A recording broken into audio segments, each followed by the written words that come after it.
बिस्मिल्लाहिर्रहमानिर्रहीम। Dear students, I am Naveed Ahmed Naveed, your chemistry teacher. Class 9th में आज का जो हमारा टॉपिक है वो है metallic bonding, metallic bond. Dear students, आपको याद होगा इससे पहले हम लोगों ने आयनिक बॉन्ड को पढ़ा है और आयनिक बॉन्ड में हमने कहा था कि आयनिक बॉन्ड में इलेक्ट्रॉन्स का कंप्लीट ट्रांसफ़र होता है, कंप्लीट ट्रांसफ़र ऑफ इलेक्ट्रॉन्स। इसी तरह से दूसरा हमने कहा था कि दूसरी टाइप होती है कोवेलेंट बॉन्ड, और covalent bond is form by the mutual sharing of electron, mutual sharing of electron. तीसरी टाइप हमने पढ़ी थी coordinate covalent bond, coordinate covalent bond. Coordinate covalent bond में डोनर एटम जो है वो इलेक्ट्रॉन पेयर डोनेट करता है किसको? एक्सेप्टर एटम को। यानी यहाँ भी इलेक्ट्रॉन की शेयरिंग होती है लेकिन ये म्यूचुअल नहीं होती। अब ये तीन किस्म के बॉन्ड जो है वो प्रेजेंट होते हैं किसी भी टाइप के कंपाउंड्स में। लेकिन डियर स्टूडेंट्स, हमारे पास पीरियोडिक टेबल के अंदर ख़ास किस्म के एलिमेंट्स हैं which are called as metals. अब इन मेटल्स के अंदर जो है वो इन तीनों में से किसी टाइप की बॉन्डिंग जो है वो प्रेजेंट नहीं होती, बल्कि मेटल्स के अंदर जो है वो एक स्पेसिफ़िक टाइप की बॉन्डिंग या बाइंडिंग फोर्स होती है which is called as metallic bond. मतलब ये है कि लेट्स से कि अगर हमारे पास ये एक मेटल का पीस है और उसके अंदर जो है वो ये मेटल के एटम्स हैं। अब ये जो मेटल के एटम्स हैं ये एक दूसरे के साथ जो है वो टाइटली बाइंड होते हैं या बॉन्डेड होते हैं, और इनको टाइटली बाउंड रखने वाली जो फोर्स है वो कौन सी होगी? मेटालिक बॉन्डिंग जो है वो कहलाती है। अब मेटालिक बॉन्डिंग जो है इसको हम कोई डायरेक्ट डेफिनेशन इसकी नहीं करते, बल्कि इसके लिए बहुत सारी थ्योरीज़ जो है वो दी गई थी मेटालिक बॉन्डिंग को एक्सप्लेन करने के लिए, जिनमें से एक बेसिक और मशहूर किस्म की जो थ्योरी है वो electron CR electron gas theory कहलाती है। Electron CR electron gas theory, electron CR electron gas theory जो है वो हम इसको कहते हैं। अब ये थ्योरी क्या कहती है? डियर स्टूडेंट्स, इस थ्योरी की तरफ जाने से पहले एक बात और याद रखिएगा कि मेटल्स की ये प्रॉपर्टी है कि metals have tendency to lose electron, metals have tendency to lose electrons. तो according to electron CR electron gas theory कि किसी भी लेटस के अंदर, किसी भी लेटस मेटालिक लेटस के अंदर मेटल्स के जो एटम्स होते हैं, फ़र्ज़ करें हम बना लेते हैं कि ये मेटल्स के एटम हैं, ये उनका न्यूक्लियस है, ये मेटल का दूसरा एटम बना लेते हैं, ये एक और एटम बना लेते हैं। इस तरह से बहुत सारे एटम्स जो है वो हम लेटस में बनाते हैं।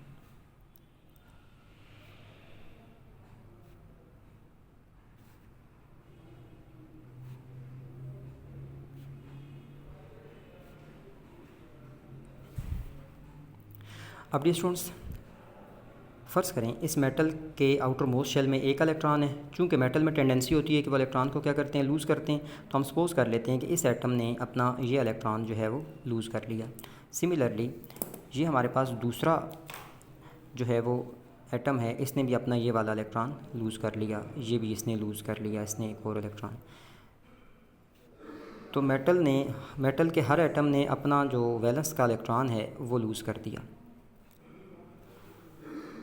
अब ये स्टूडेंट्स, जब मेटल अपना इलेक्ट्रॉन जो है वो लूज़ कर चुकी है तो मेटल का ये जो पॉजिटिव न्यूक्लियस है ये इस इलेक्ट्रॉन को अपनी तरफ अट्रैक्ट करेगा और ये जो है इस इलेक्ट्रॉन को अपनी तरफ अट्रैक्ट करेगा।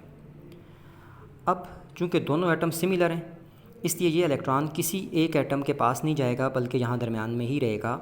लेकिन अब जो है वो due to attraction of this atom and this atom, ये जो इलेक्ट्रॉन आपके पास है ये दोनों के बीच में ब्रिज बन गया है, यानी ये दोनों एटम्स आपस में बाइंड हो गए हैं थ्रू दिस इलेक्ट्रॉन।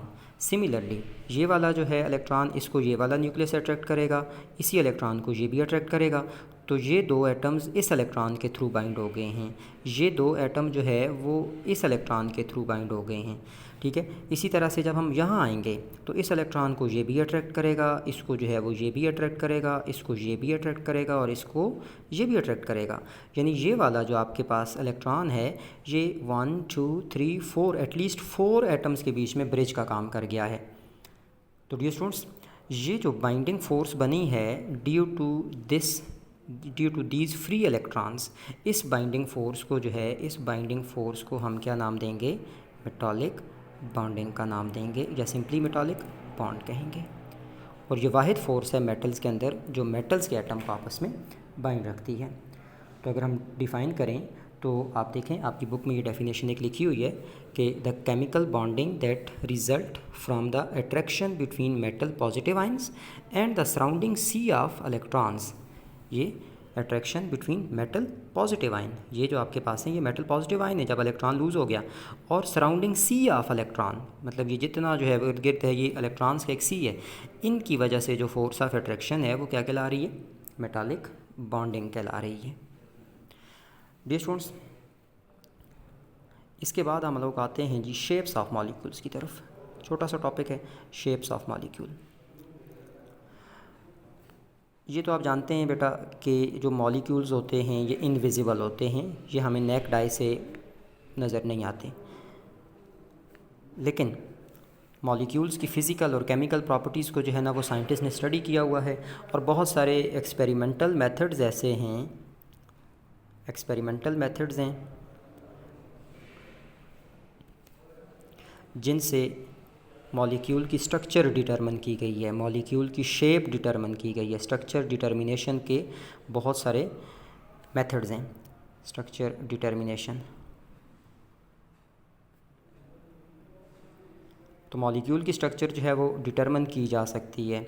इसके अलावा डियर स्टूडेंट्स बहुत सारी थ्योरीज़ हैं जो आप बड़ी क्लासेस में पढ़ेंगे इंशाल्लाह, जिनसे मॉलिक्यूलर स्ट्रक्चर प्रिडिक्ट की जा सकती हैं, प्रेडिक्शन हो सकती है मॉलिक्यूलर स्ट्रक्चर की।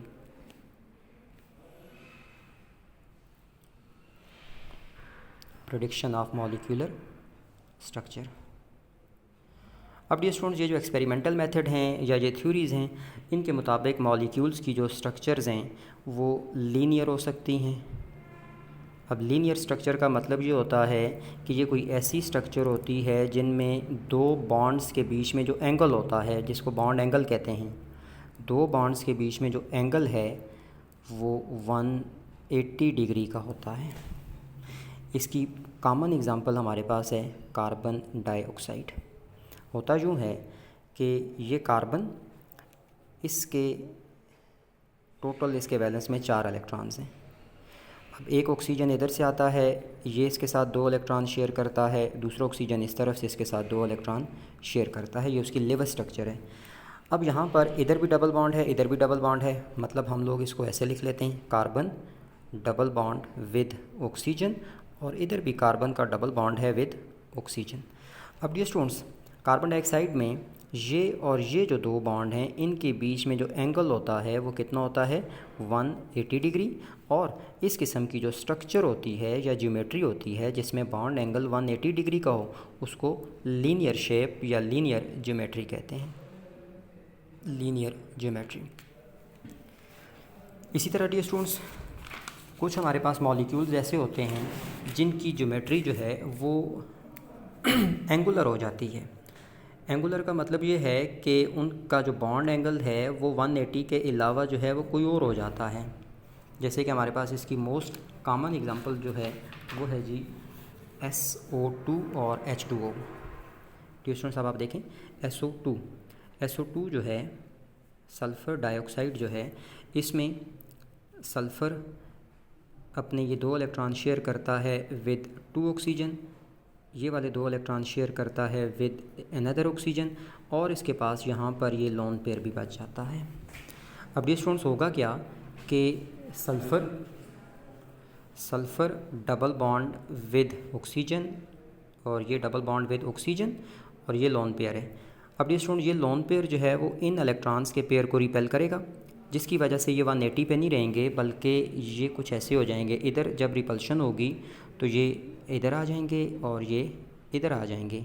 अब ये जो बॉन्ड एंगल आपके पास है ये सल्फ़र डाइऑक्साइड में तकरीबन जो है वो 119.3 डिग्री का हो जाता है और इस ज्योमेट्री को हम बेंट या एंगुलर ज्योमेट्री कहते हैं। इसी तरह अगर हम वाटर की बात करें तो वाटर में ऑक्सीजन और हाइड्रोजन इनका बॉन्ड होता है, तो यहाँ पर भी ये लोन पेयर्स ऑक्सीजन के पास 2 होते हैं, तो ये भी बेंड हो जाते हैं और ये ज्योमेट्री जो है इसमें जो बॉन्ड एंगल है वो 104.5 डिग्री का हो जाता है। इसी तरह डियर स्टूडेंट्स एक और हमारे पास ज्योमेट्री होती है जिसको ट्राइगोनल ज्योमेट्री कहते हैं। ट्राइगोनल ज्योमेट्री या ट्राइएंगुलर ज्योमेट्री भी कहते हैं, क्योंकि इसमें ट्राइएंगल टाइप की ज्योमेट्री जो है वो बनती है और इसकी कॉमन एग्जांपल हमारे पास है BCl3।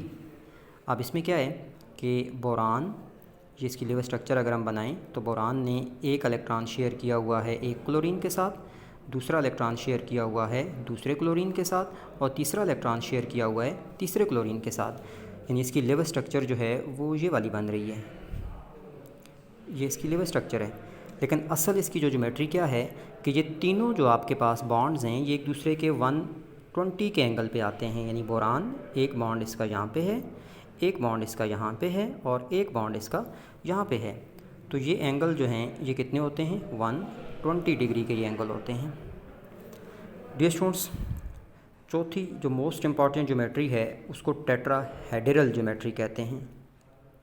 अब टेट्राहेड्रल ज्योमेट्री उस वक्त डेवलप होती है जब सेंट्रल एटम ने टोटल 4 बॉन्ड बनाए हुए हों और कोई लोन पेयर ना हो। 4 bonds and no lone pair.